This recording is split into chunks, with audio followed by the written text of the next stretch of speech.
आइए अब हम फर्स्ट शॉर्ट क्वेश्चन सॉल्व करते हैं और देखते हैं कि इसको किस तरीके से सॉल्व किया जा सकता है।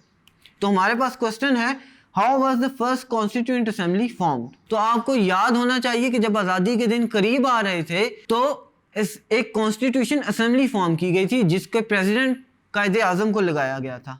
तो आपने पहले बताना है कि प्रेसिडेंट कायदे आज़म बनाए गए थे उस कॉन्स्टिट्यूएंट असेंबली के। फिर आपको यह याद होना चाहिए कि उस कॉन्स्टिट्यूएंट असेंबली के लोगों की या मेंबर्स की तादाद 69 थी, ये याद रख लें। उसके बाद आप ये याद रखें कि उसमें पहला स्पीकर जो था वो मौलवी तमीज़ुद्दीन साहब थे, तो आप इनका नाम याद रखें कि मौलवी तमीज़ुद्दीन साहब पहले स्पीकर बनाए गए थे। फिर पाकिस्तान के पास कॉन्स्टिट्यूशन तो था नहीं उस वक्त, तो लिहाजा 1935 के इंडियन एक्ट में कुछ तरमीम की गई थी और उसी को फिल वक्त कॉन्स्टिट्यूशन बनाया गया था और इस तरह एक कॉन्स्टिट्यूएंट असेंबली बनाई गई थी। ये डिटेल आप लिखेंगे तो आपका फर्स्ट क्वेश्चन हल हो जाएगा।